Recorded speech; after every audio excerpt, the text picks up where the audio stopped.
El pentagrama expresa la dominación del espíritu sobre los elementos de la naturaleza.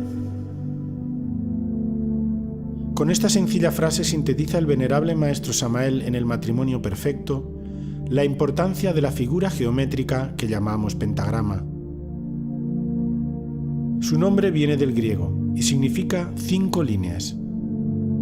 Otros nombres que recibe, como pentalfa o pentáculo, también derivan de la misma lengua y vuelven a hacer referencia al 5. En el primer caso son 5 alfas, la primera letra del alfabeto griego que equivale a nuestra A, y en el segundo se refiere a que tiene 5 ángulos.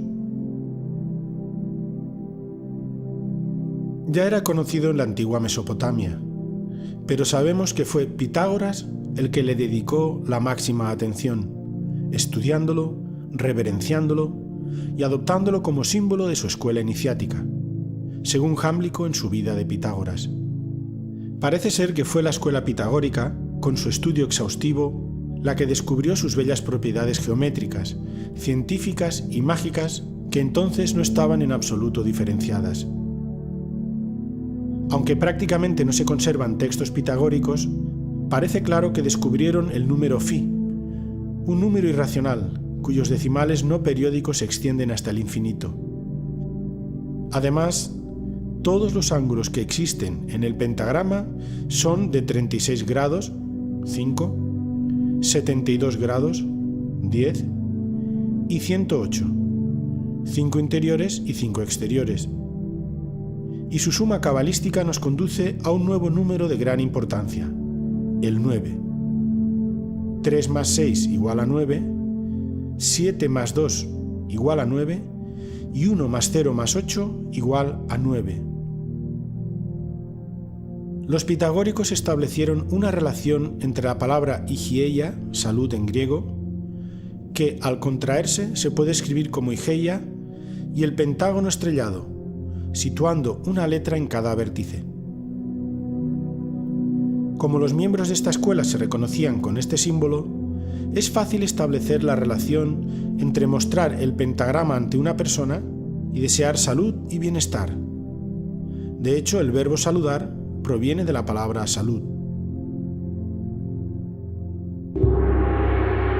En el pentagrama cualquier segmento está en proporción áurea con el inmediatamente mayor.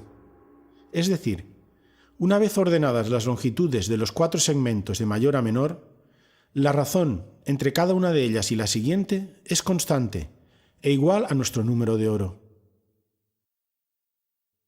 El número áureo está presente en todos los objetos geométricos regulares en los que haya simetría pentagonal. Esto indica la relación con el número 5, la ley, a la que está sometido todo lo existente. En el interior de un pentagrama se forma un pentágono. Si unimos sus ángulos, obtenemos un nuevo pentagrama, por lo que la figura se puede reproducir hasta el infinito, al igual que la figura principal también se halla inscrita en un pentágono mayor. Nuevamente tenemos aquí la relación de phi con el infinito.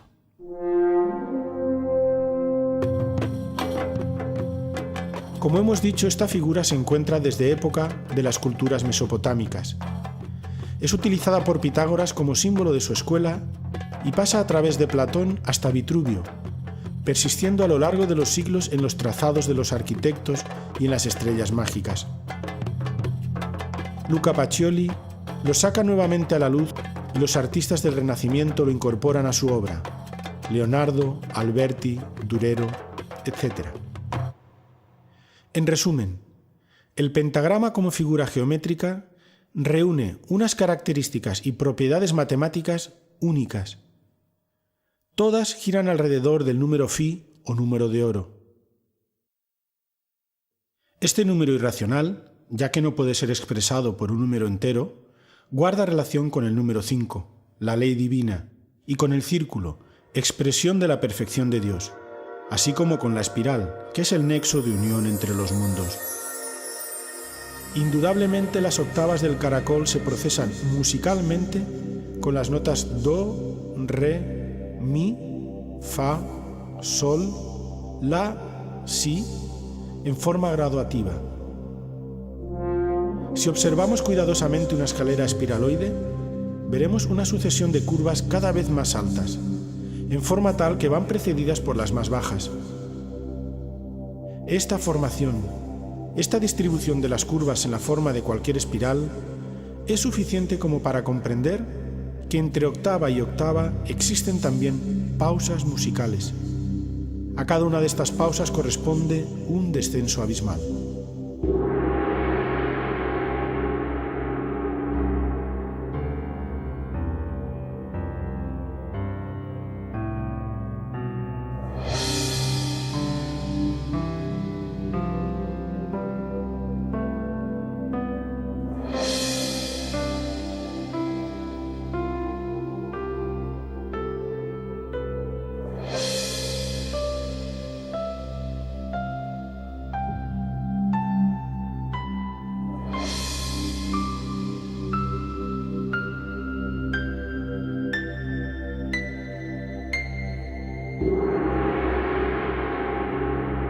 Samael Aun Beor, sí hay infierno, sí hay diablo, sí hay karma. En Tarot y Cábala, Samael sintetizó de esta manera el símbolo esotérico del pentagrama. En el ángulo superior del pentagrama encontramos los ojos del espíritu y el signo de Júpiter, Padre sagrado de los dioses. En los brazos el signo de Marte, símbolo de la fuerza. En los pies el signo de Saturno, símbolo de la magia. En el centro el símbolo de la filosofía oculta, el caduceo de Mercurio y el signo de Venus. El caduceo de Mercurio representa la espina dorsal y las dos alas el ascenso del fuego sagrado a lo largo de la espina dorsal, abriendo las 7 iglesias del Apocalipsis de San Juan, los 7 chakras, por medio de la castidad científica. El cáliz, símbolo del yoni femenino, también representa la mente cristalizada conteniendo el vino de la luz que seminiza el cerebro.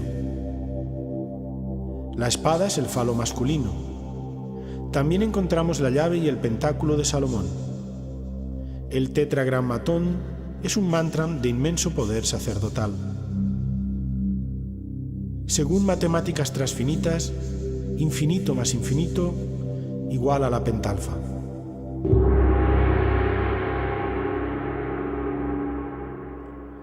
Su primera aplicación es la divina proporción, como la llamó Luca Pacioli en el siglo XVI, y consiste en la división de una línea en un punto tal que la distancia total sea a la mayor lo que la mayor es a la menor. Su virtud tiene un efecto estético, pues cuando más se aproxima una forma o un cuerpo a esta proporción, más bello y perfecto nos parece.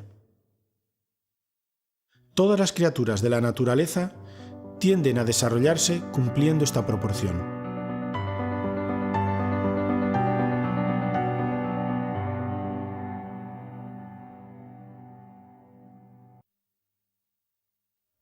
La geometría, del griego que significa medida de la tierra, es una ciencia matemática aplicada al estudio y creación de formas y cuerpos. Se supone de origen griego, pero no hay duda que era conocida en Egipto y Mesopotamia. Su nombre cuadra muy bien con el uso práctico que se daba en esas antiguas culturas a esta ciencia: medir los campos tras las inundaciones estacionales y volver a delimitarlos. El principio de la geometría es el punto. A partir de aquí, con regla, el instrumento de la rectitud, y compás, el instrumento de la perfección circular, se crea el universo geométrico, como Dios hizo con toda la creación. Del punto nace la recta, y con 3 de ellas tenemos el triángulo, con 4 el cuadrado y con 5 el pentágono. En términos aritméticos, si el punto es el 0 y la recta el 1, observemos cómo es imposible crear la más simple de las figuras, el triángulo, con solo 2 líneas.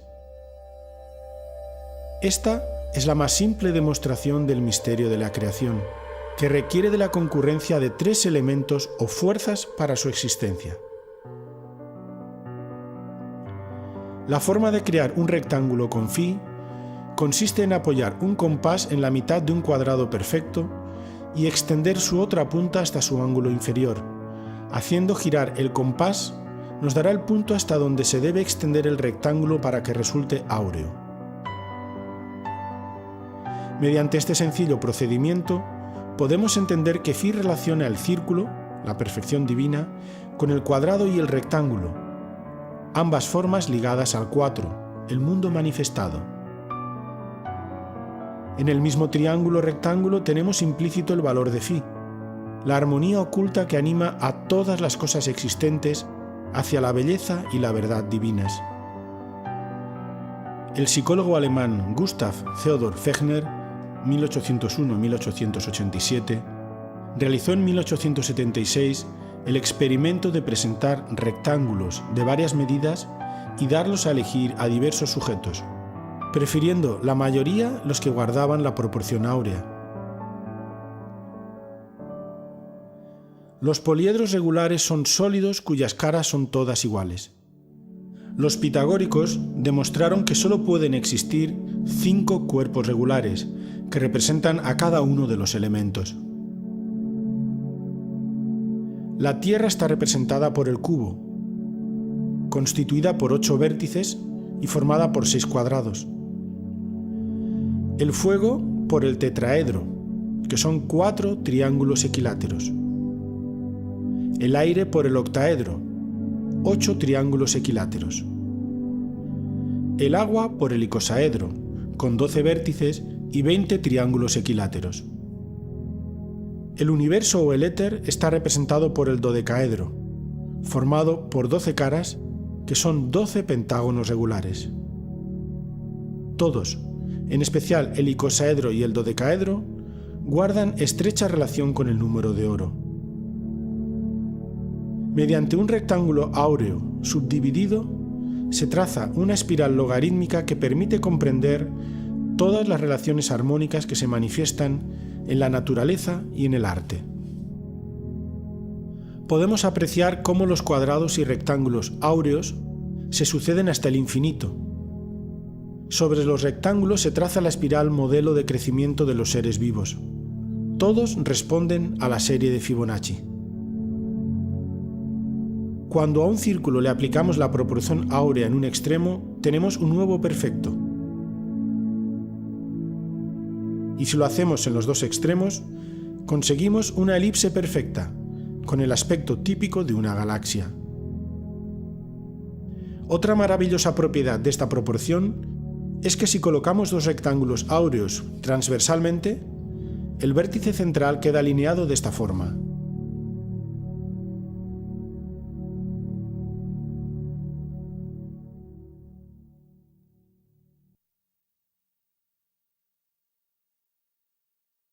El llamado número Phi es la expresión numérica que ha hecho el hombre de una proporción que no es un invento humano, sino que existe en la naturaleza. Las criaturas en su crecimiento se aproximan a la perfección matemática. La espiral logarítmica determinada por los rectángulos áureos autorreproduciéndose marca el crecimiento de muchos frutos y flores y también conchas. Los ejemplos que se citan a continuación no son más que casos que se han investigado científicamente. Los cristales de pirita, aunque no es la forma principal de cristalización de los cuerpos. La filotaxia. Esta ciencia estudia la distribución de las ramas y hojas en forma helicoidal a lo largo del tallo, que siguen una espiral áurea, lo que además permite aprovechar al máximo la insolación. Por ejemplo, lo vemos también en el grueso de las ramas principal y secundaria respecto al tronco y en la distribución de las nervaduras de las hojas. La espiral de crecimiento de las piñas siempre combina igualmente espirales en sentidos opuestos de número secuencial de Fibonacci. En la mayoría de las flores vemos que existe la ley de Ludwig. Por ejemplo, la espiral del diseño de la flor del girasol, con 21 y 34 espirales en sentidos opuestos, ambos números de la sucesión de Fibonacci.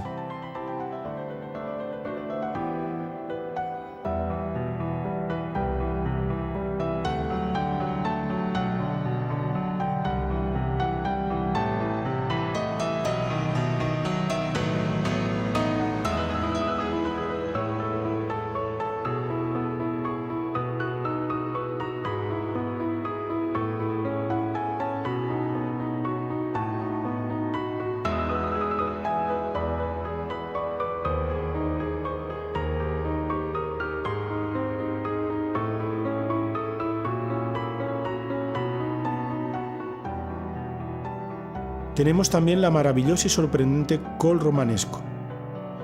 En la humildad de esta verdura se expresa la magia matemática de los fractales. En palabras sencillas, los fractales son formas en las que las partes y la totalidad son iguales entre sí. Las espirales de crecimiento nuevamente son números de la sucesión de Fibonacci. Las estrellas de mar.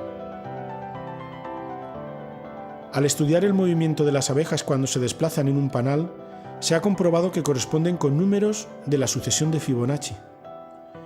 Asimismo, la cantidad de abejas macho y hembra de un panal responde a la proporción áurea. Los tres tipos de espiral de los caracoles. La más espectacular quizás sea la concha del Nautilus, cada una de cuyas espirales es 1,618 veces más grande que la espiral precedente. Los pájaros. El diseño de la forma de sus colores.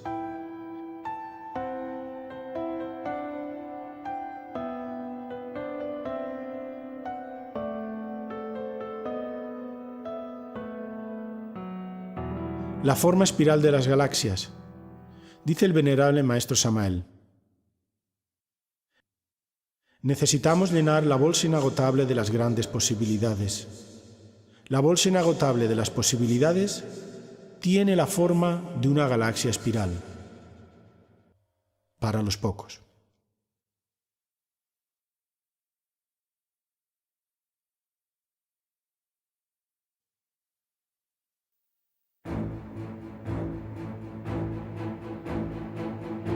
El pentagrama representa al hombre completo, escribe el venerable maestro Samael en el Matrimonio Perfecto. Según los filósofos griegos Heráclito y Protágoras, el hombre es la medida de todas las cosas. Estudios anatómicos y artísticos demuestran sin lugar a dudas que el canon ideal de la belleza es Φ. Cuanto más se aproxime un rostro o un cuerpo al número de oro, más bello nos parecerá.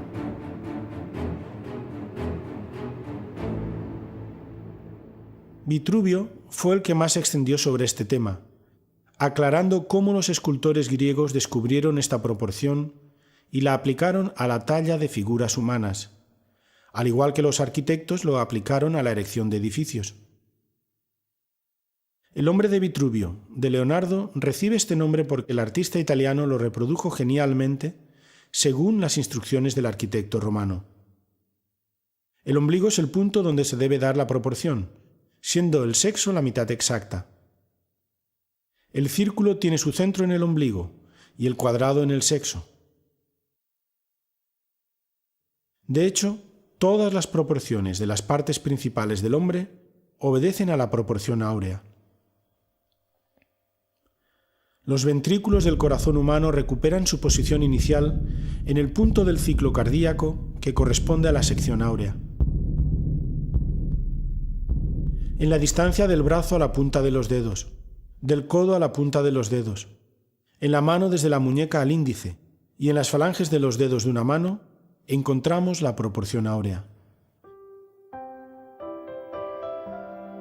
En la altura y la posición del ombligo, en la proporción entre la anchura de la boca y la nariz, etc. Zeising ha estudiado las proporciones de miles de cuerpos y la tendencia es aproximarse a las medidas ideales marcadas por Phi. En el hombre son 8/5 y en la mujer 3/5.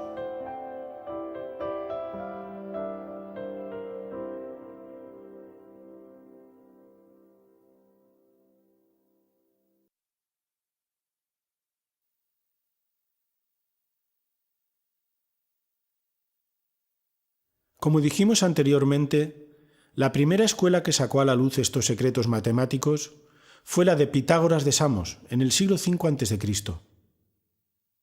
Si bien se guardó de explicar públicamente la relación de las matemáticas sagradas con el desarrollo espiritual, pues era una escuela iniciática, es posible rastrear en el devenir de la historia de Occidente la presencia de estos conocimientos a través de dos vías: la teórica o literaria, los escritos de filósofos, matemáticos y artistas, y la artística, sobre todo la arquitectura y en menor medida la escultura y la pintura.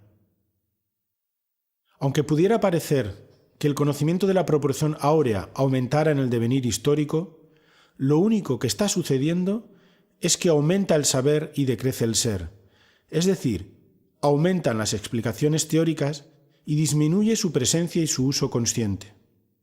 Esto guarda estrecha relación con el alejamiento progresivo de la humanidad de lo divino, de la fuerza que puso en marcha el universo y creó al hombre.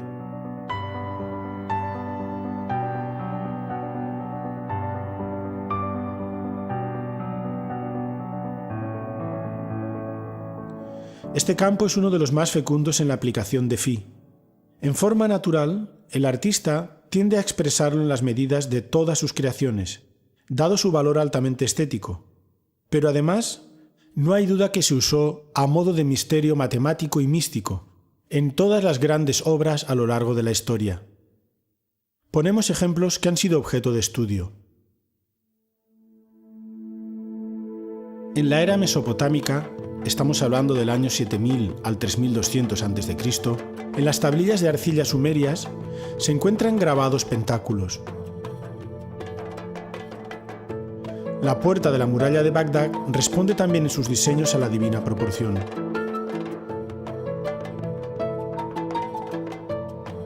A partir del 4700 oficialmente en Egipto, podemos afirmar que toda manifestación de la religiosidad egipcia, en lo que ahora llamamos arquitectura, escultura y pintura, responde escrupulosamente a la proporción áurea, sin la cual no se concibe ninguna creación humana dirigida a los dioses.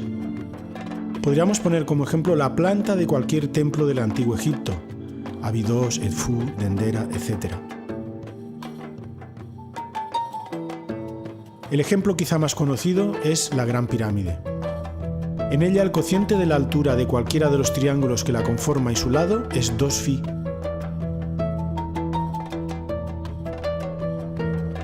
La razón entre la altura de una cara y la mitad del lado de la base es 1,618, es decir, el número de oro. Pero no acaban aquí las sorpresas. El cociente entre el área total y el área lateral de la pirámide es también el número de oro.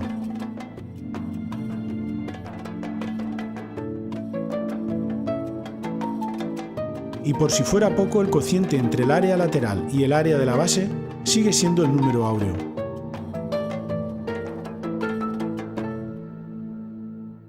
Pitágoras, 582-500 a.C. Instruido por Tales de Mileto, Anaximandro y Anaxímenes, con su escuela iniciática es el primero en desvelar estos secretos, aunque no directamente, ya que se trataba de una escuela de misterios, por lo que prácticamente no se conservan escritos propiamente pitagóricos, sino que se conocen a través de otros autores. Sin duda, su conocimiento fue extraído de Egipto, donde fue iniciado en los templos de sabiduría. Los elementos identificativos en los que basaban su conocimiento eran: el dodecaedro. Representa al éter, el quinto elemento o sustancia generatriz presente en todo y base de los otros 4 elementos: tierra, agua, aire y fuego. La llamada tetractis, los 4 primeros números, base y origen de la naturaleza manifestada.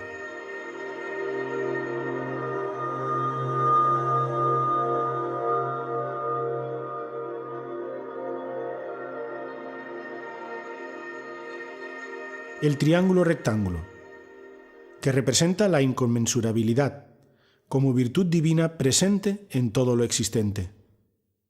Su demostración es el famoso teorema de Pitágoras. La suma del cuadrado de los catetos es igual al cuadrado de la hipotenusa. El mismo pentagrama usado como símbolo de identificación de la propia escuela pitagórica y también fuente de salud. Según Jámblico en su vida de Pitágoras, la primera esencia era la naturaleza de los números y proporciones que se extiende a través de todas las cosas, de acuerdo con los cuales todo está armónicamente dispuesto y convenientemente ordenado.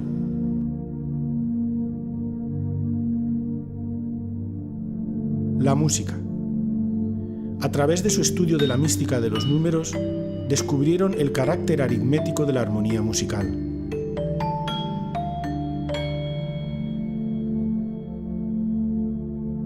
El carácter de la escuela de Pitágoras era rigurosamente científico, a través del estudio de las matemáticas, altamente artístico, por la importancia que le daban a la música, eminentemente filosófico, dado que establecieron un modo de entender al hombre y al universo que marcaba su actitud ante la vida, el modo de vida pitagórico. Y por último, profundamente religioso, ya que el fin último de todo esto era aproximarse a Dios. Además, su principal característica es que no era una escuela en el sentido que actualmente tiene, sino una escuela de misterios, es decir, el conocimiento se adquiría en forma iniciática y tenía el sentido de sabiduría sagrada revelada. Se puede afirmar que la mayoría de los teoremas y demostraciones matemáticas sobre geometría que conforman los elementos de Euclides se deben a los pitagóricos. Igualmente, su influencia cultural fue tal que, pasando a través de la filosofía platónica, se encuentra en la base del cristianismo y de nuestra civilización occidental.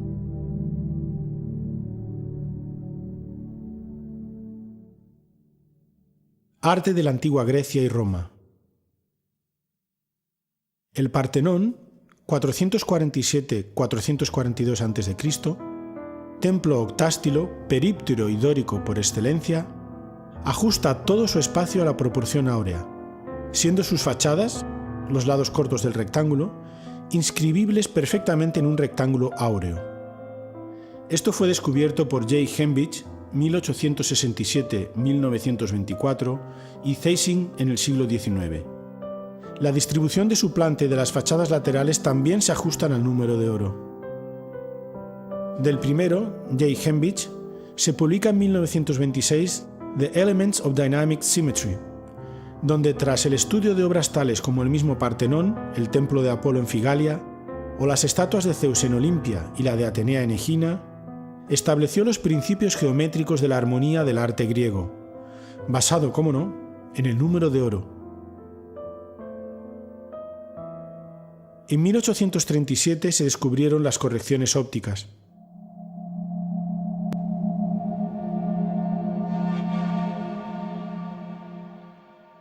Sabemos que Pericles ordenó su construcción y encargó a Fidias que trabajara como escultor y supervisor de las obras. Los arquitectos a sus órdenes fueron Ictinios y Calícrates. Georgiades ha llegado a estudiar la relación entre la escala musical pitagórica y los intercolumnios del Partenón, y coinciden plenamente. Otros ejemplos son el arco de Septimio Severo, el templo de Ceres en Paestum, y en general todos los grandes templos de orden dórico. El templo de la Concordia en Agrigento, y en escultura el Apolo de Belvedere, inscrito perfectamente en un rectángulo áureo. Hasta en el campo de la alfarería se ha estudiado este asunto y se ha comprobado que el diseño de las formas de los vasos griegos responde estrictamente a la divina proporción.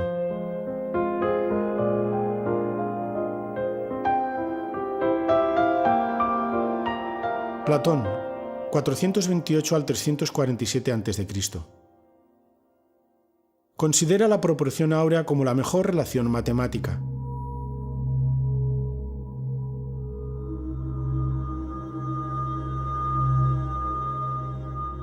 Habla de los 5 cuerpos regulares que tomaron el nombre de sólidos platónicos. El dodecaedro es la combinación de la que Dios se sirvió para trazar el plano del universo, según dice en su Timeo. También dice: es imposible combinar bien 2 cosas sin una tercera. Hace falta una relación entre ellas que las ensamble. La mejor ligazón para estas relaciones es el todo. La suma de las partes como todo es la más perfecta relación de proporciones. Esta es la naturaleza de la relación.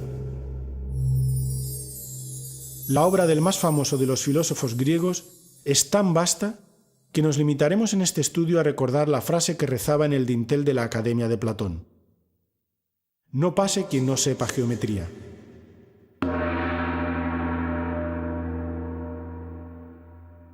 Euclides, siglo IV a.C. Los elementos. Por primera vez aparece definida la proporción entre extrema y media razón. Libro 6, proposición 30. Dividir un segmento en media y extrema razón. Se dice que un segmento está dividido en media y extrema razón cuando el segmento total es a la parte mayor como la parte mayor es a la menor. Libro 4, proposiciones 10 y 11, donde se habla de la construcción del triángulo áureo, usado para la inscripción del pentágono regular en un círculo. En este triángulo isósceles, los dos ángulos iguales, 72 grados, son el doble del ángulo desigual, 36 grados. Φ se encuentra en la proporción de los lados iguales con el lado menor, por lo que recibe el nombre de áureo. Del mismo modo que el rectángulo áureo se reproduce a sí mismo hasta el infinito, generando una espiral.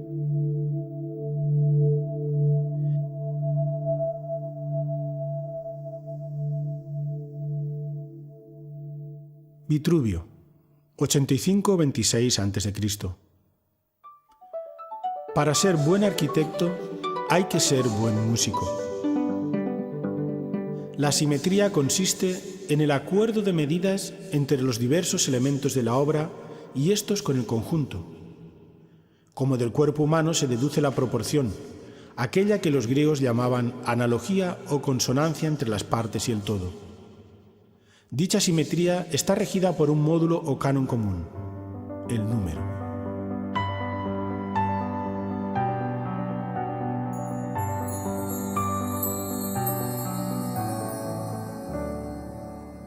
Leonardo de Pisa, Fibonacci, 1170-1250. Escribió Liber Abaci, libro de los ábacos. Este gran matemático de la Edad Media introdujo, tras su estancia en África, los números árabes que revolucionaron la aritmética en Europa. Propone un problema sobre la reproducción de los conejos que da lugar a la conocida como sucesión de Fibonacci. Esta sucesión está vinculada además a la espiral y es la forma del número áureo más presente en la naturaleza. Esta progresión consiste en la adición de los números enteros con su precedente.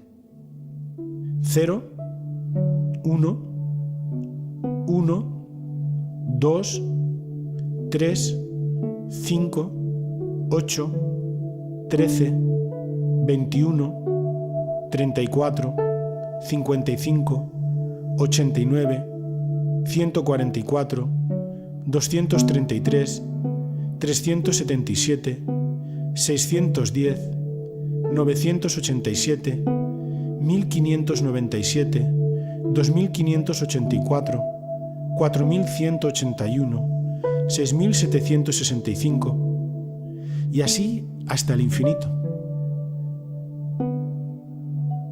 Por eso, la más sorprendente e importante entre las muchas propiedades de esta sucesión es que si dividimos cada número entre su precedente, el resultado cada vez se aproxima más a φ. 1 entre 0 igual a 0, 1 entre 1 igual a 1, 2 entre 1 igual a 1, 3 entre 2 igual a 1,5, 5 entre 3 igual a 1,666, 8 entre 5 igual a 1,6, 13 entre 8 igual a 1,625, 21 entre 13 igual a 1,615, 34 entre 21 igual a 1,619, 55 entre 34 igual a 1,617 y 89 entre 55 igual a 1,618, la aproximación con 3 decimales más exacta que se conoce.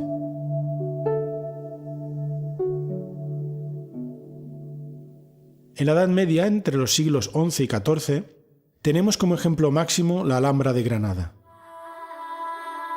En sus paredes se inscribe el lema de Ibn Samrak: «Sabrás mi ser si mi hermosura miras». Esa hermosura proviene de su prodigiosa geometría, ya que los sabios árabes sabían que el paraíso estaba relacionado con la belleza de la perfección geométrica dirigida hacia Dios. La Alhambra es una de las más bellas expresiones de la geometría que el hombre ha construido. Si vamos adentrándonos en sus secretos geométricos, la admiración y veneración a lo divino se acrecienta, pues la Alhambra cumple con rigor los preceptos áureos. El segmento total es a la parte mayor, como la parte mayor a la menor.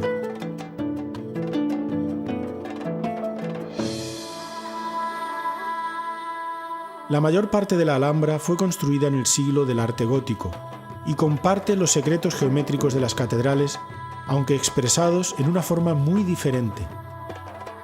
Es la manifestación arquitectónica única e irrepetible de la Casa de Nasr. Su fundador, Al-Ahmar el Rojo, fue aclamado como vencedor por el pueblo cuando volvía de ayudar a los cristianos en la toma de Sevilla. «No me aclaméis», dijo, «porque solo Dios es vencedor. La Ghalib ili Allah». Este otro es el lema que inunda las paredes de la Alhambra. El centro de gravedad sobre el que gira toda la construcción es la Torre de Comares, con su cúpula estrellada con dos cuadrados entrelazados. La altura de la línea del centro de la estrella al suelo es igual al radio del perímetro de los 4 lados del salón. De esta torre parten las simetrías radiales que provocan los maravillosos juegos de perspectivas.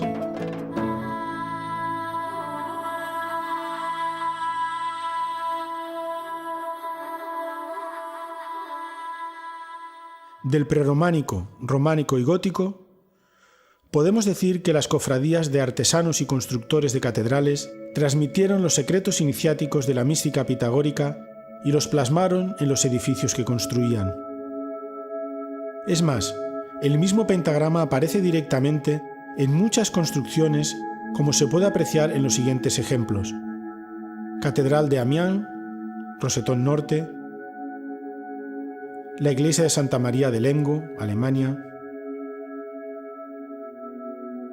la iglesia de San Juan de Castrojeriz, España, ermita de San Bartolomé en el cañón del río Lobos, Ucero, Soria, Rosetón Mudéjar en Calatayud, etc. Es fácil también encontrarlos en las marcas de picapedreros de casi todas las épocas. Se puede afirmar que prácticamente toda la arquitectura religiosa medieval, especialmente las catedrales góticas, observan fielmente la proporción áurea, como si los constructores consideraran imposible construir sin semejante principio matemático. Curiosamente, no se conserva ningún escrito de esta época sobre la aplicación de las matemáticas sagradas a la erección de edificios.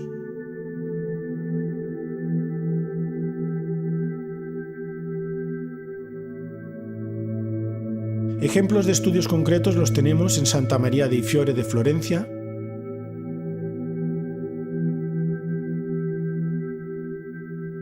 la fachada de Santa María Novella,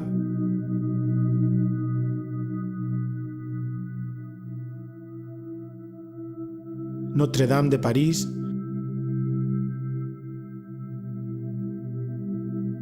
la Catedral de Colonia,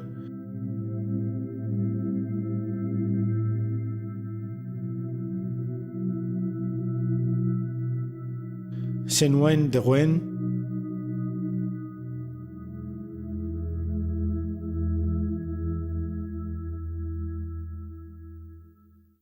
Leon Battista Alberti, 1404-1472. Arquitecto y una de las figuras más importantes del Renacimiento, define la belleza como una armonía de todas las partes en cualquiera que sea el objeto en que aparezca, ajustadas de tal manera y en proporción y conexión tales que nada puede ser añadido, separado o modificado más que para empeorar. Alberti también establece su analogía musical en De Re a Edificatoria. Los números por medio de los cuales el acorde de sonidos afecta a nuestros oídos con placer deben de ser los mismos que agraden a nuestra vista y nuestro pensamiento. Por tanto, todas nuestras reglas para determinar las proporciones debemos obtenerlas de los músicos, que son los grandes maestros de esta clase de números.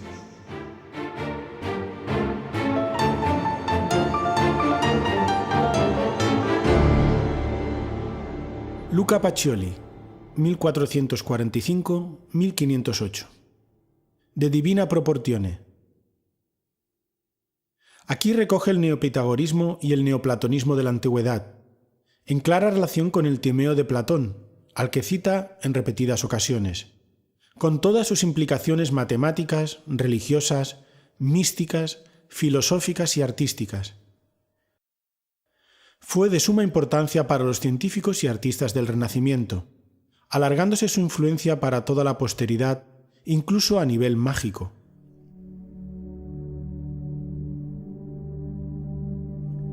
El nombre de Divina Proporción es usado por primera vez y coloca a la razón áurea como el principio divino universal de la belleza, el cual debe ser usado para cualquier obra que el hombre emprenda en cualquier terreno, especialmente el artístico. Así, la obra del hombre debe ser un reflejo fiel de la perfección de la obra divina.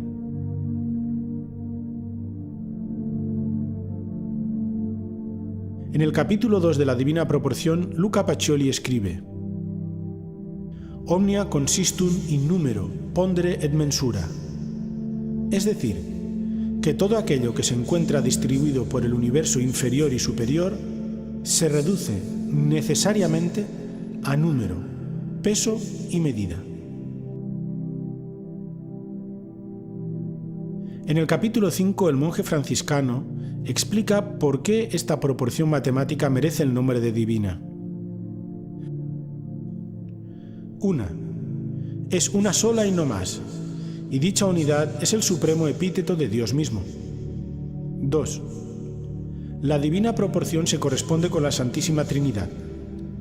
Así como in divinis hay una misma sustancia entre tres personas, de igual modo una misma proporción se encontrará siempre entre tres términos. 3. Así como Dios es indefinible, también la divina proporción no puede nunca determinarse con un número inteligible. 4. Dios nunca puede cambiar y está en todo. Así también es la divina proporción. 5.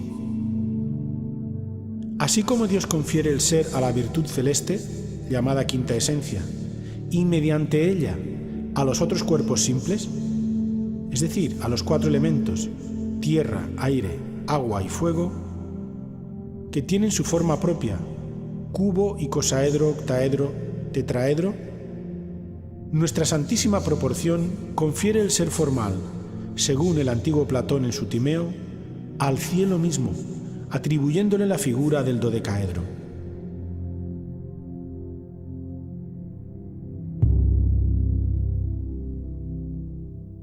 Leonardo da Vinci, 1452-1519. La genialidad de Leonardo en este campo se manifiesta en sus escritos y también en sus obras. Explicó teóricamente nuestra proporción y también la aplicó en la práctica en toda su obra. Le unía una gran amistad con el monje Luca Pacioli y realiza los dibujos para la edición de la Divina Proporción.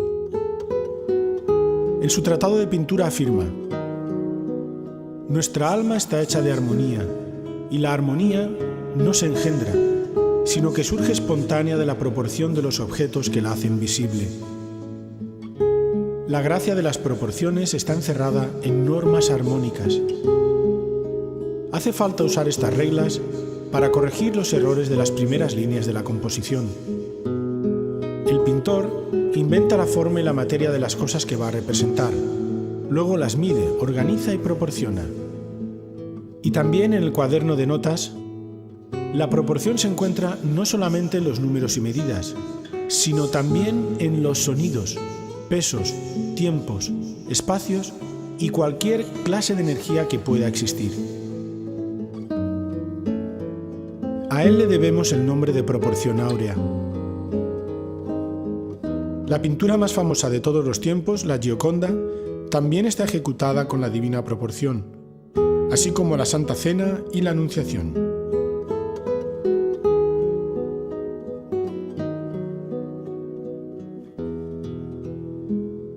Albrecht Dürer, o Alberto Durero, en 1525, escribe la instrucción sobre la medida con regla y compás de figuras planas y sólidos. Allí desarrolla la espiral basada en el número áureo.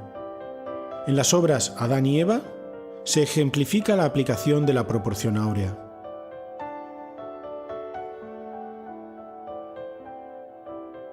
A pesar de los numerosos ejemplos, su uso no estuvo generalizado, sino más bien restringido a unos pocos maestros. Se ha comprobado su presencia en la fachada del Colegio de San Ildefonso en Alcalá de Henares, 1537-1553, del arquitecto Rodrigo Gil de Ontañón. Con Miguel Ángel, la Creación y el David, por citar algunos ejemplos. Rafael, en la Madonna de Ansi Dei.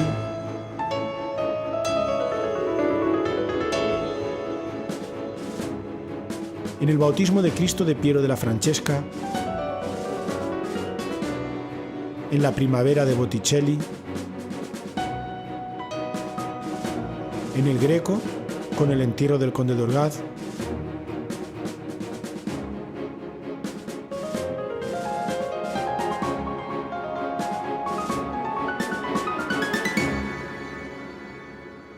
En 1530, Cornelio Agripa escribe De Oculta Filosofía, en Amberes. Es un tratado de magia que incluye un libro de cábala donde habla del pentagrama y lo asocia a las propiedades del 5. Símbolo de la felicidad y de la gracia, sello del Espíritu Santo y vínculo que todo lo enlaza. Allí muestra al famoso hombre inscrito dentro de un pentagrama. Agripa escribe: las ciencias matemáticas son parientes de la magia, porque todo cuanto pueda existir en las fuerzas naturales esclavas no consiste más que en número y armonía.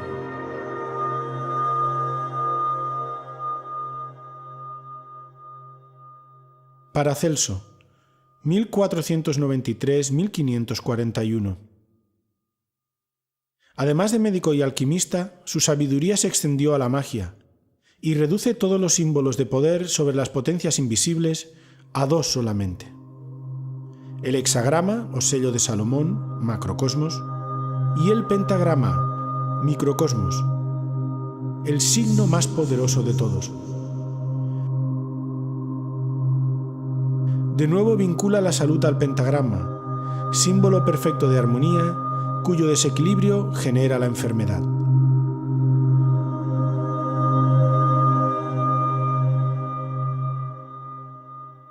Johannes Kepler, 1571-1630. Edita en Tubinga en 1596 Mysterium Cosmographicum. Es el descubridor de la proporción matemática de las órbitas de los planetas, entre otras cosas, y escribe: la geometría tiene dos grandes tesoros. Uno es el teorema de Pitágoras y el otro es la sección áurea. Si el primero es una joya de oro, el segundo viene a ser una piedra preciosa. El maestro Samael escribe en 1959 en Nociones fundamentales de endocrinología y criminología: el mundo de las intuiciones es el mundo de las matemáticas. El estudiante que quiera elevarse al mundo de la intuición debe ser matemático o por lo menos siquiera tener nociones de aritmética. Las fórmulas matemáticas confieren el conocimiento intuitivo. El estudiante se debe concentrar en una fórmula matemática y meditar profundamente en ella. Después vaciar la mente y ponerla en blanco. Luego aguardar que el ser interno nos enseñe el concepto de contenido encerrado en la fórmula matemática. Por ejemplo, antes de que Kepler enunciase públicamente su famoso principio de que los cuadrados de los tiempos de las revoluciones de los planetas alrededor del Sol son entre sí como los cubos de sus distancias, ya la fórmula existía, estaba contenida en el sistema solar, aun cuando los sabios no la conocían. El estudiante puede concentrarse mentalmente en esta fórmula, vaciar la mente, adormecerse con mente en blanco y aguardar que su propio ser interno le revele todos los secretos maravillosos contenidos en la fórmula de Kepler. La fórmula de Newton acerca de la gravitación universal también puede servir para ejercitarnos en la iniciación. Esta fórmula es la siguiente. Los cuerpos se atraen entre sí en razón directa de sus masas y en razón inversa del cuadrado de sus distancias. Si el estudiante practica con tenacidad y suprema paciencia, su propio ser interno lo enseñará e instruirá en la gran obra. Entonces estudiará a los pies del maestro, se elevará al conocimiento intuitivo.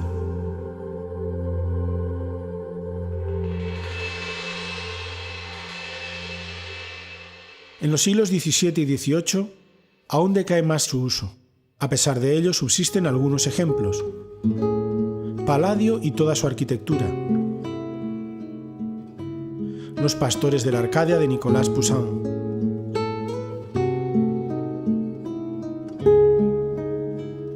Las meninas de Velázquez.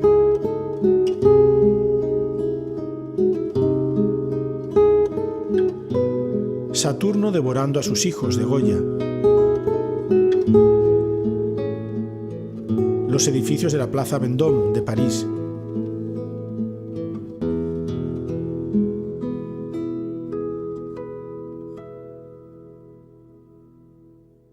Y en 1806, Johann Wolfgang von Goethe termina la primera parte del Fausto. Mefistófeles. Lo confieso, para irme a pasear me estorba un leve obstáculo. Es este signo pintado en el umbral. Fausto. ¿Te molesta la pentalfa? Pues dime entonces, hijo del infierno. Si por eso no sales, ¿cómo entraste? ¿Cómo cayó en la trampa tal espíritu? Mefistófeles. Fíjate en él. No está bien dibujado. El ángulo hacia afuera, como ves, se abre excesivamente.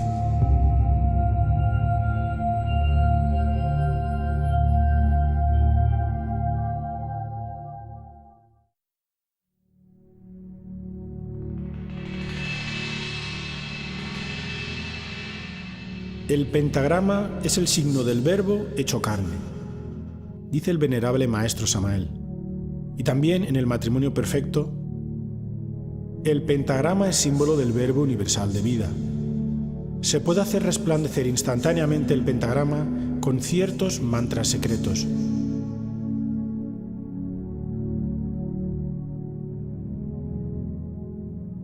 En los Upanishadas Gopalatapani y Krishna hemos hallado el mantra que tiene el poder para formar instantáneamente, en el plano astral, la terrible estrella flamígera, ante la cual huyen aterrorizados los demonios.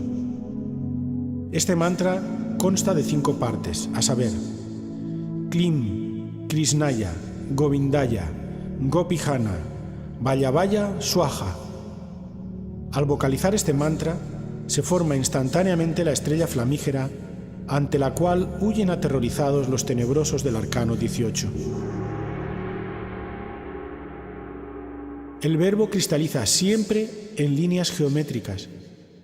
Esto está demostrado con la cinta magnetofónica. El discurso queda grabado en la cinta. Cada letra cristaliza en figuras geométricas. Basta después hacer vibrar la cinta en la máquina grabadora para que se remita el discurso. Dios geometriza. La palabra toma figuras geométricas. Estos mantras citados por nosotros tienen el poder de formar instantáneamente en los mundos suprasensibles la estrella flamígera. Dicha estrella es un vehículo de fuerza crística. Dicha estrella representa el Verbo.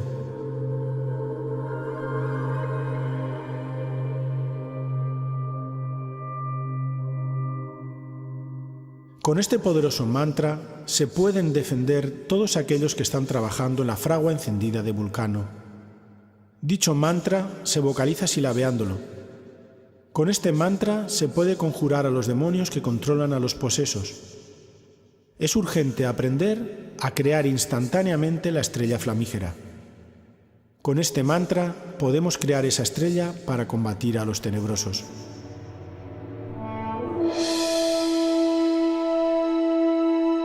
La palabra música es de origen griego y hace referencia a las musas.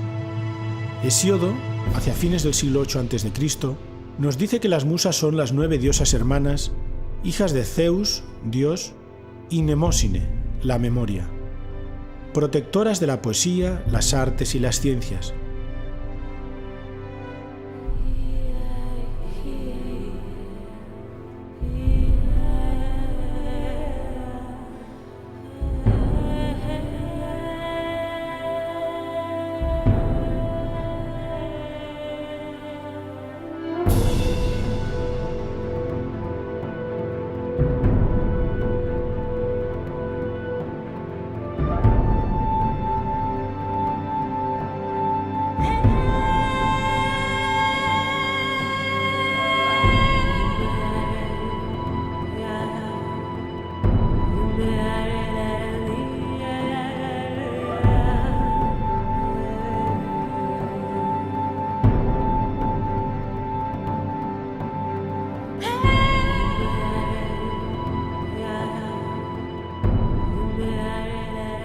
Como podemos observar, el concepto de música era más amplio originalmente y estaba muy unido a la poesía, la danza, el teatro e incluso a la astronomía.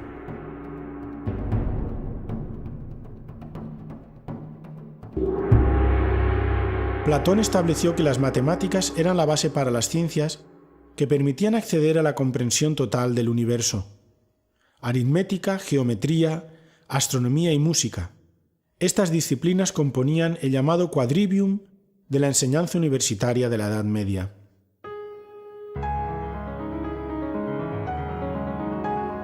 Partiendo de la base de que el sonido es una onda que se transmite en proporción logarítmica, podremos entender la naturaleza matemática de la vibración de todo cuanto existe.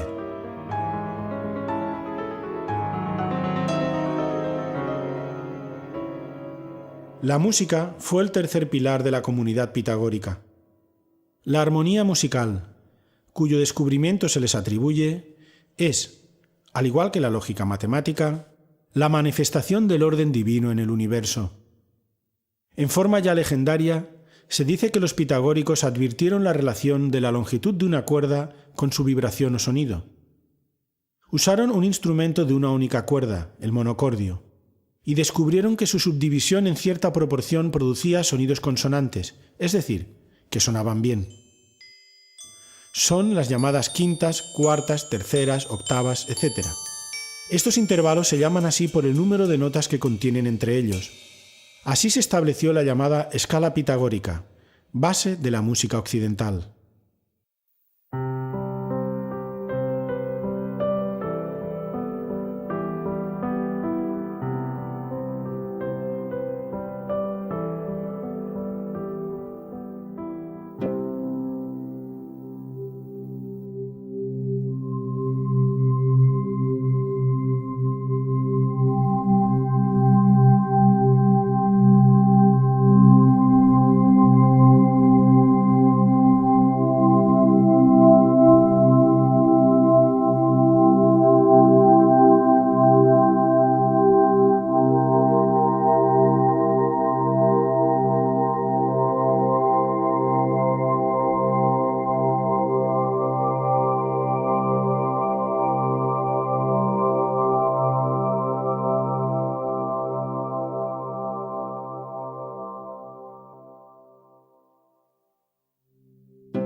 Así que la música fue, pues, la puerta emocional a través de la cual se penetró en el misterio de los números.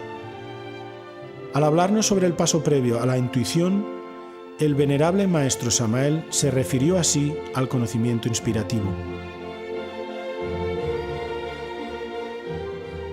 El discípulo que quiere llegar al conocimiento inspirado debe concentrarse profundamente en la música. La flauta encantada de Mozart nos recuerda una iniciación egipcia. Las 9 sinfonías de Beethoven y muchas otras grandes composiciones clásicas nos elevan a los mundos superiores.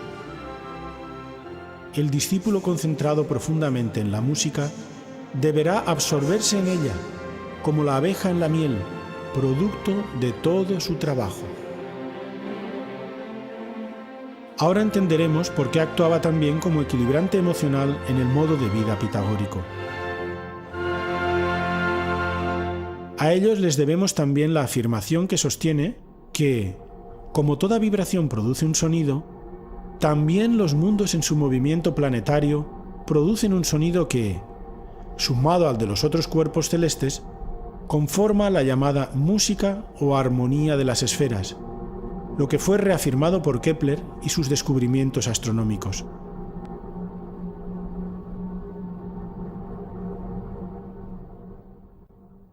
Se puede afirmar que la música occidental se basa en las relaciones numéricas entre las notas 3, mediante, 5, dominante, 8, octava y 13.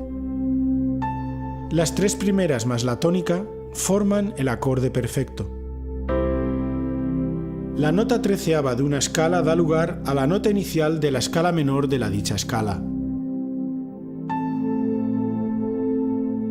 Todos estos números pertenecen a la sucesión de Fibonacci. Al estudiar las composiciones de los grandes maestros, por ejemplo, en el desarrollo y exposición de los temas o en la relación de compases de cada movimiento, encontramos la proporción áurea.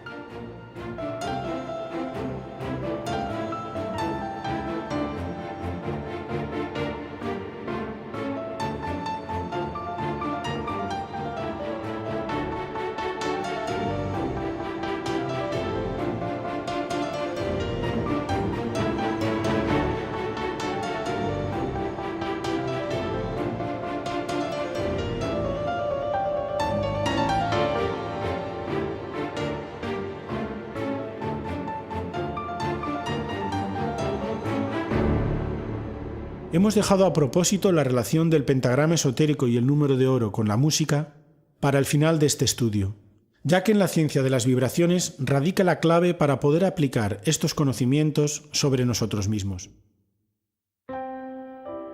De acuerdo a la ley del 7, el desarrollo completo de cualquier cosa que se emprende en la vida está sujeto a una corriente de sonido con un principio y un fin que se divide en 7 periodos de desarrollo, llamados notas en la escala musical. Sabemos muy bien que debido a la naturaleza propia de la ley del 7, en una sola escala de desarrollo, compuesta por las notas do, re, mi, fa, sol, la, si, existe un periodo crítico entre la tercera nota, mi, y la cuarta, fa. Cuando precisamente nos encontramos en ese punto crítico de la corriente de desarrollo, la crisis se traduce en adversidades, resistencias, obstáculos, falta de motivación, pérdida de interés, confusión, dudas, etc. Lo que motiva que el esfuerzo entre en un proceso en el que se inicia una línea de desviación de fuerza que normalmente lleva a practicar de forma mecánica, con desgana y desagrado, con prisas y hasta con enojo, concluyendo generalmente en el abandono de la disciplina o del esfuerzo de cualquier trabajo. Para superar esos periodos de crisis solamente existe una solución: desarrollar la capacidad de sostener las notas, es decir, desarrollar la capacidad de sacrificio para mantener el mismo ritmo de trabajo. Los cantantes de ópera saben lo que es, en áreas de gran dificultad, sostener notas de voz sin crear desarmonías, producir los famosos gallos y sin dañar sus cuerdas vocales.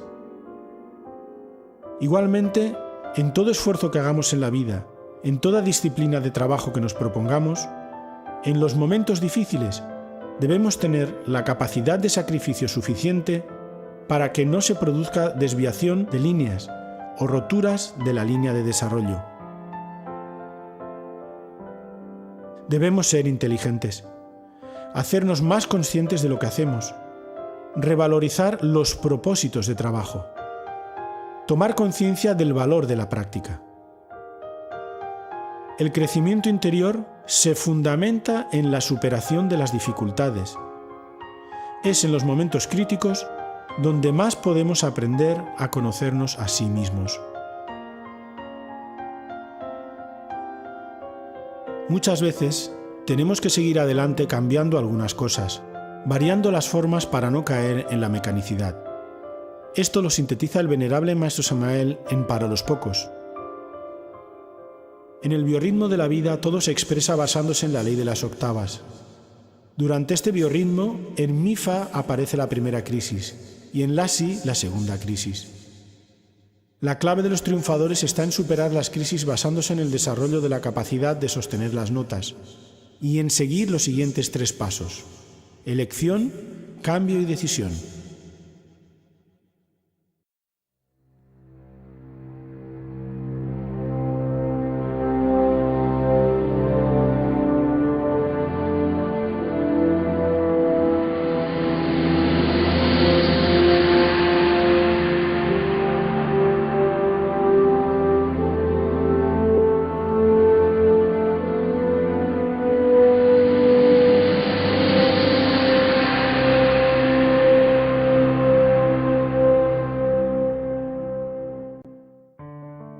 Todos tenemos la suficiente inteligencia para superar los obstáculos. Debemos confiar en nuestro real ser, trabajar para nuestro real ser.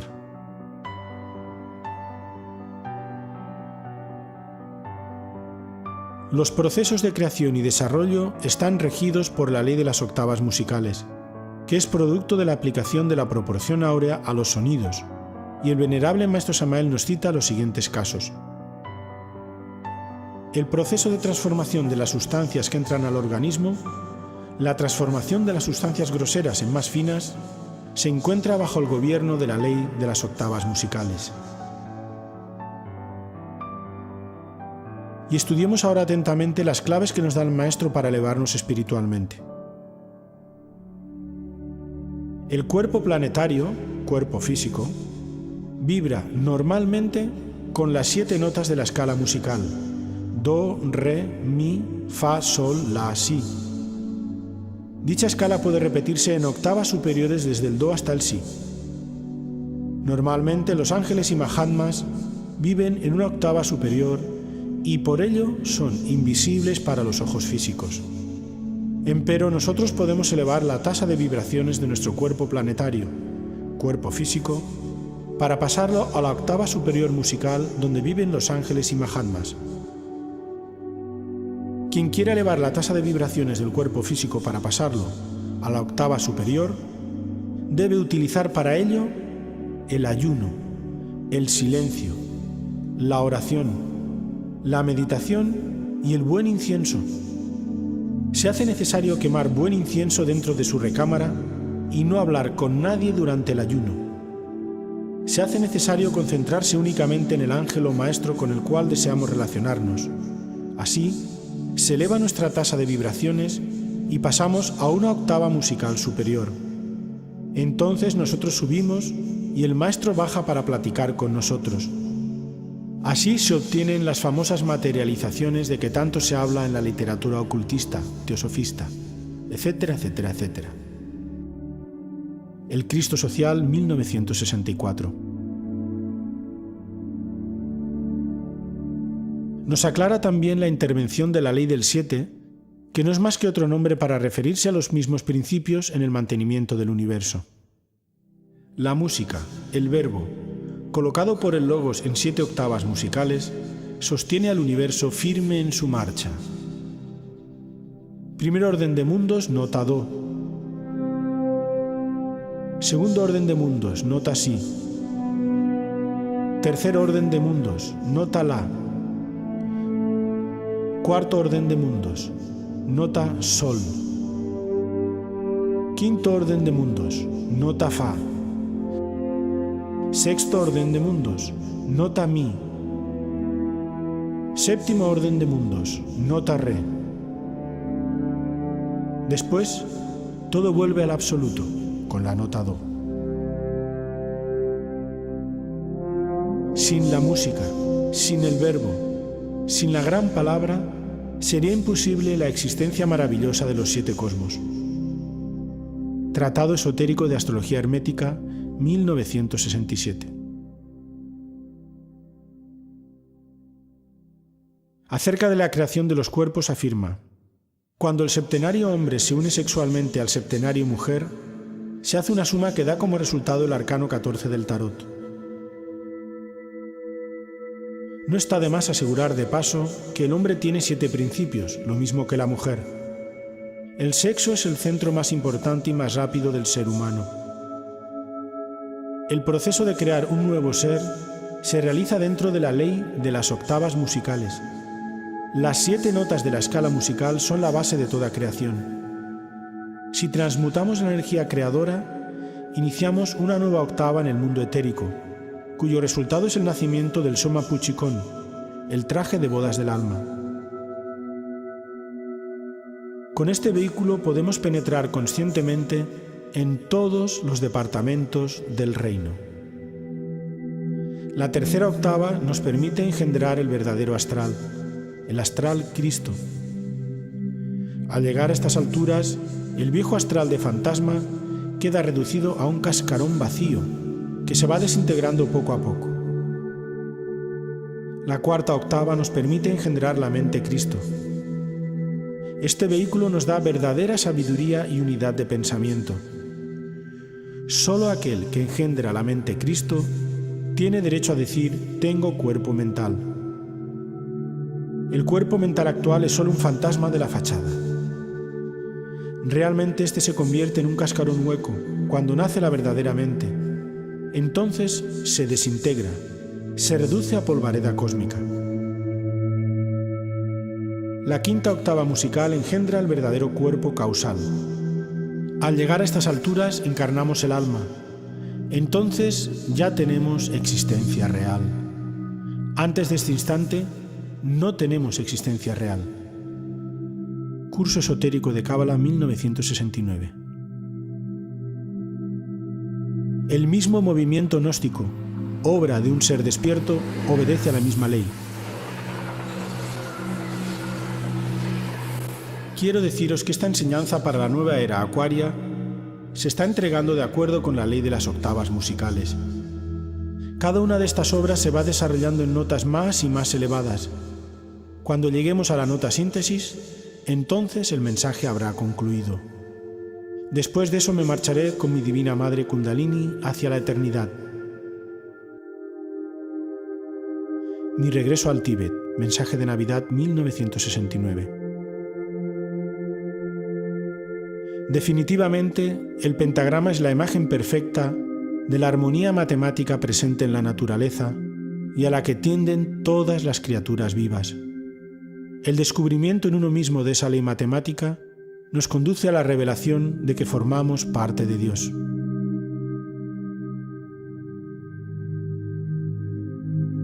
Ven tú, Madre de los 7 centros, que descansas en la armonía de la octava.